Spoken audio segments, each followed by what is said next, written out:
So இதுதான் அந்த NEET லீக்கான group பசங்களா. இதில் ஏன் நான் ஃபோனை வச்சு கேமரா வச்சு ரெக்கார்ட் பண்ணுறேன்னு பார்த்தீங்கன்னா, அங்கே ஸ்க்ரீன்ஷாட் கூட எடுக்க முடியல. ஓகே, ஸோ இப்போ நான் ஸ்க்ரீன்ஷாட் எடுக்க ட்ரை பண்ணுறேன். நீங்கள் வேணால் பாருங்களேன். இப்போ ஸ்க்ரீன்ஷாட் நான் எடுக்கிறேன்ல, அதை ஓப்பன் பண்ணி பார்த்தா எதுவுமே தெரியல. ஸோ அந்த மாதிரி வச்சுருக்காங்க.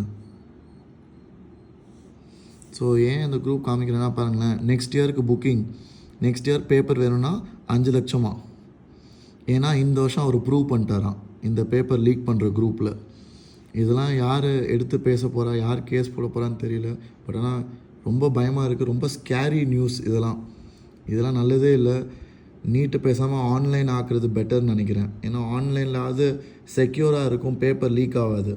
இது ஏன் லீக் ஆகுதுன்னா, ஆஃப்லைனில் பிரிண்டிங் ப்ரெஸ்க்கெலாம் கொடுப்பாங்கள்ல, அவங்க எடுத்து லீக் பண்ணுறாங்க. அண்ட் அவங்களுக்கு ஈஸியாக லஞ்சம் கொடுத்து ஏமாற்றிடலாம். இப்போ பாருங்களேன், சில பசங்களாம் சொல்லியிருக்காங்க, அண்ணா ஏன்னா இப்படி பண்ணுறீங்க, நான் கஷ்டப்பட்டு 650 எடுத்திருக்கேன், நீங்கள் இப்படி ஏமாத்துறீங்களே அப்படின்னு.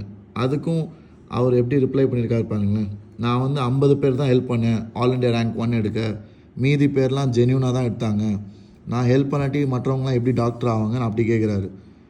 இது என்ன விதத்தில் லாஜிக்கல்னு எனக்கே புரியல. ஆனால் இப்படிலாம் இருக்காங்க உலகத்தில், பார்த்துக்கோங்க.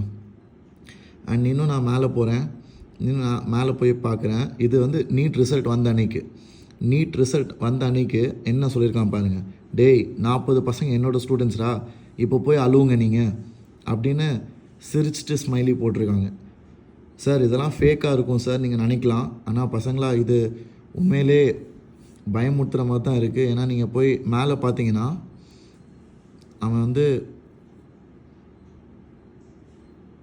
என்ன சொல்லியிருக்காரு பார்த்தீங்களா, இந்த வருஷம் கட் ஆஃபை பாருங்கடா, பயப்பட போகிறீங்க, இனிமேட் நான் யாருக்கும் விற்க போகிறது இல்லை, டாப் 50 ஸ்டூடெண்ட்ஸ் என் ஸ்டூடெண்ட்ஸாக தான் இருப்பாங்க. என்றைக்கு சொல்லியிருக்காரு, மே 3ஆம் தேதி சொல்லியிருக்காரு.